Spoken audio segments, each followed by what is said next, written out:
Hello everyone, welcome back my channel. Jelly Roll plans to seek forgiveness from victims of armed robbery. No logic to what I did. Even as his star continues to rise, Jelly Roll knows there's still work to do on himself mentally, physically, and spiritually. On Jay Shetty's On Purpose podcast, the Grammy-nominated singer looked back on his arrests, including one for armed robbery at age 15, hoping his victims will forgive him. I really want to have a conversation with them. I've thought about reaching out. This has been 24 years ago now. And I just don't know how that would even start, how I would go about it, because sometimes I wonder if they might have even seen me in passing or are aware of my success, Jelly Roll said, adding there on his amends list. I would just ask them to understand. I would ask them to just, 1, forgive me, because there's no excuse in that. The first accountability is, no matter how old I was, I had no business taking from anybody. Just the entitlement that I had, the world owed me enough that I could come take your stuff. I don't know what I was even trying to be when I look back now, the 39-year-old said.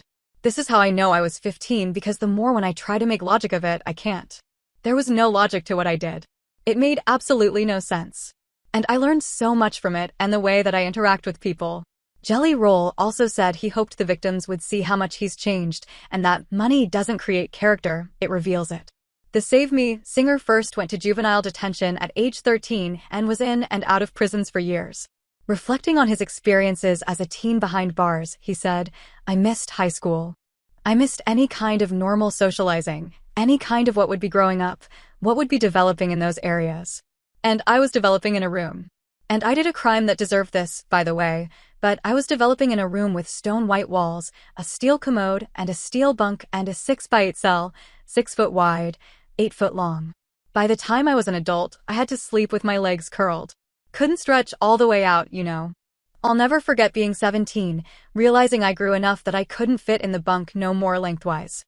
Jelly Roll, born Jason DeFord, credits those experiences with making him the person he is now. I wouldn't be the man I am today if it wasn't for what I went through. I think it empowered me. I think it gave me my voice, he told Fox News Digital at the 2023 CMAs. It taught me a lot about overcoming. It taught me a lot about changing and the ability to change. I was a horrible human for decades, and to just be able to turn that around and give a message in the music and help people, and just try to give back as much as I can in every way I can is very indicative of where I came from and how important it is to me to always reach back. During his time in jail, he earned his GED and enrolled in Alcoholics Anonymous and Narcotics Anonymous. He also found a Christian program called Jericho that connected him more deeply with his faith.